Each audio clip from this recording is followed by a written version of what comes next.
வாங்க இன்னைக்கு நாம ஒரு சின்ன டைம் டிராவல் பண்ணி பல நூற்றாண்டுகளுக்கு முன்னாடி சங்க காலத்துக்கே போக போறோம். அங்க ஒரு கவிஞரோட வார்த்தைகள் வழியா ஒரு நடனம் மங்கையோட அழக தலை முதல் கால் வரை விவரிக்கிற ஒரு தத்ரூபமான சித்திரத்தை பார்க்க போறோம்.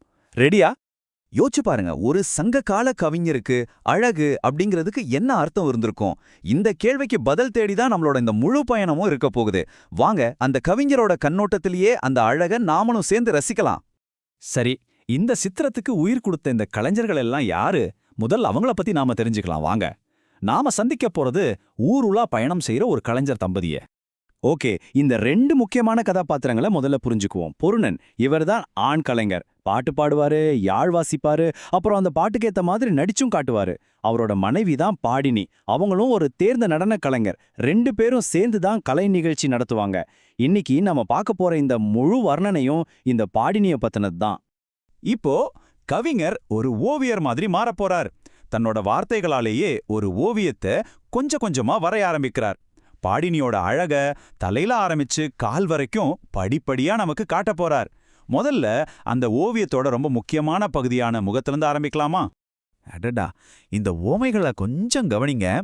அவளோட கூந்தல் ஆத்து மணல் மாதிரி ரொம்ப மென்மையா அலையா இருந்துதான். நெற்றியோ வானத்துல இருக்கிற பிறைநிலா மாதிரி அவ்வளவு அழகா வளைஞ்சிருந்திருக்கு. ஆரம்பமே இயற்கையையும் வானத்தையும் வச்சு ஆரம்பிக்கிறாரு பாருங்க நம்ம கவிஞர். இங்க ஒரு அற்புதமான முரண்பாட்டை கவிஞர் கொண்டு வர்றார். கவனிச்சிங்களா? புருவம் பார்க்கறதுக்கு ஒரு கூர்மையான கொல்லக்கூடிய வில்லை போல வளைஞ்சிருக்கான். ஆனா அந்த கண்களிலோ வறண்ட நிலத்துக்கு மழையை கொண்டு வர்ற கருணையுள்ள மேகம் மாதிரி குளிர்ச்சி இருந்திருக்கு. அதாவது தோற்றத்துல ஒரு வீரம், பார்வையில ஒரு கருணை, ரெண்டும் ஒரே முகத்துல என்ன ஒரு கற்பனை. முகத்தோட வர்ணனை இன்னும் முடியல. அவளோட உதடுகள் செக்கச்செவேல்னு பூத்திருக்கிற இலவம் பூ மாதிரி இருந்திருக்கு. பற்கள் வரிசையா கோர்த்த முத்து மாலை மாதிரி. கவிஞர் இங்க என்ன பண்றாரு பாருங்க. இயற்கையிலிருந்து பளிச்சுன்னு இருக்கிற ஒரு நிறத்தையும் விலை மதிக்க முடியாத ஒரு பொருளையும் எடுத்து அந்த அழக நம்ம மனசுல ஆழமா பதிய வைக்கிறார். சரி, முகத்தோட சித்திரம் இப்ப முழுமையாச்சே. வாங்க அடுத்ததா கவிஞரோட பார்வை அவளோட உடல் அமைப்புக்கு எப்படி நகருதுன்னு பார்க்கலாம். அவளோட தோரணையையும் அசைவுகளையும் எப்படி வர்ணிக்கிறாருன்னு பார்ப்போம். அவளோட கழுத்து நாணத்தால லேசா சாஞ்சிருந்திருக்கு. இது அந்த காலத்துல ஒரு பெண்ணோட அழகின் அடையாளமாவே பார்க்கப்பட்டிருக்கு. அதே சமயம் அவளோட அகன்ற தோள்களை காத்துல மென்மையா அசைற மூங்கிலுக்கு ஒப்பிடுறார். இதுல இருந்து என்ன தெரியுது? அவகிட்ட நாணங்கிற மென்மையும் இருக்கு, அதே சமயம் மூங்கில் மாதிரியான ஒரு வலிமையும் நெகிழ்வுத்தன்மையும் இருக்கு. இந்த வரியில ரொம்ப சுவாரஸ்யமான விஷயம் என்னன்னா கவிஞரோட நுணுக்கமான பார்வை. பாருங்க, விரல்களை செங்காந்தல் மலர் மாதிரி மென்மையா இருக்குன்னு சொல்றார். அதோட நிறுத்தல. நகங்களை கிளியோட மூக்கு மாதிரி வளைஞ்சு சிவப்பா இருந்துச்சுன்னு எவ்வளவு துல்லியமா வர்ணிக்கிறார் பாருங்க. இதுதான் சங்க இலக்கியத்தோட தனிச்சிறப்பு. இந்த வரி அந்த கால அழகியல் பத்திய ஒரு முக்கியமான புரிதலை நமக்கு கொடுக்குது.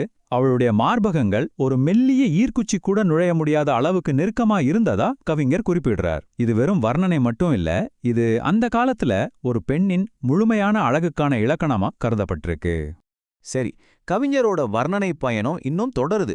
இப்போ உடலோட கீழ்ப்பகுதிக்கும் அவளோட கம்பீரமான நடைக்கும் நம்ம கவனத்தை கொண்டு போறாரு.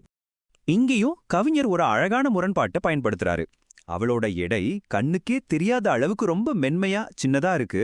ஆனா தொடைகளோ யானையோட துதிக்க மாதிரி அவ்வளவு வலிமையாவும் உறுதியாவும் இருக்கு. பாத்தீங்களா? மென்மையும் வலிமையும் சேர்ந்த ஒரு முழுமையான தோற்றம். இந்த உவமை ரொம்பவே தனித்துவமானது, அதே சமயம் ரொம்ப இயல்பானது இல்லையா? மூச்சு வாங்கி ஓய்வெடுக்கிற ஒரு நாயோட நாக்கு எவ்வளவு மென்மையா இருக்குமோ அப்படிப்பட்ட மென்மையான பாதங்கள் அவளுக்கு. ஆனா இந்த மென்மையை நல்லா ஞாபகம் வச்சுக்கோங்க, ஏன்னா இந்த கதையில அடுத்து ஒரு பெரிய திருப்பம் வரப்போகுது. இதுவரைக்கும் நாம பார்த்தது ஒரு கனவுலக அழகியோட சித்திரம். ஆனா இப்போ கவிதை நிஜ உலகத்துக்கு திரும்புது. அவளுடைய பயணப்பாதையில இருக்கிற வழிய நமக்கு அப்படியே கண் முன்னாடி கொண்டு வரப்போகுது. ஞாபகம் இருக்கா? நாயின் நாக்கு மாதிரி மென்மையான பாதங்கள்னு சொன்னோம். ஆனா அந்த பாதங்கள் நடக்கிற நிலம் எப்படி இருக்கு பாருங்க. சுட்டு பொசுகிற செம்மண் பூமி. அங்க சிதறி கிடக்கிற கூர்மையான கற்கள் எல்லாம் அந்த மென்மையான பாதங்களுக்கு எதிரியா மாறுது. ஆக இங்கதான் முக்கியமான புள்ளி இருக்கு. இந்த கவிதை வெறும் அழகு வர்ணனையோட முடியல. அவ படுற கஷ்டத்தை நமக்கு காட்டி அவ மேல நமக்கு ஒரு பரிதாபத்தை, ஒரு அக்கறைய உருவாக்குது.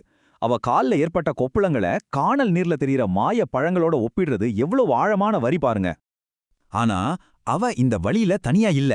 அவளோட சக கலைஞர்கள் அவ மேல எவ்வளவு அன்பு வச்சிருக்காங்க பாருங்க. அவ கால் வலிக்க கூடாதுங்கிறதுக்காக கொடுமையான நண்பகல் வெயில்லையும் மாலை நேரத்திலையும் பயணத்தையே நிறுத்திடுறாங்க. இது வெறும் கலைக்குழு இல்ல, இது ஒரு குடும்பம்ங்கிறத காட்டுது. கடைசியா கவிஞர் அவளோட முழு உருவத்தையும் 2 வரியில சுருங்க சொல்றார். தோற்றத்துல அவ கம்பீரமா தோகை விரிச்ச ஆண்மயில் மாதிரி இருக்கா, ஆனா அவளோட நடையிலயோ ஒரு பெண்மயிலோட நளினமும் மென்மையும் இருக்கு. வலிமையும் மென்மையும் கலந்த ஒரு முழுமையான பெண். அப்போ இந்த கவிதை நமக்கு எதை சொல்லுது?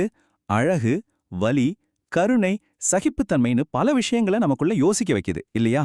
இன்னைக்கு நம்ம காலத்துல அழக பத்தின கருத்துக்கள் நிறைய மாறி இருக்கலாம். ஆனா இந்த பாடினியோட சித்திரத்திலிருந்து எது காலத்தை கடந்து நிக்குது? அவளோட புற அழகா, இல்ல வலிய தாங்கிக்கிட்ட அவளோட சகிப்புத்தன்மையா, இல்ல அவளுக்காக பயணத்தையே நிறுத்தின சக கலைஞர்களோட அன்பா? எது உண்மையான அழகு? இத பத்தி நீங்க என்ன நினைக்கிறீங்க?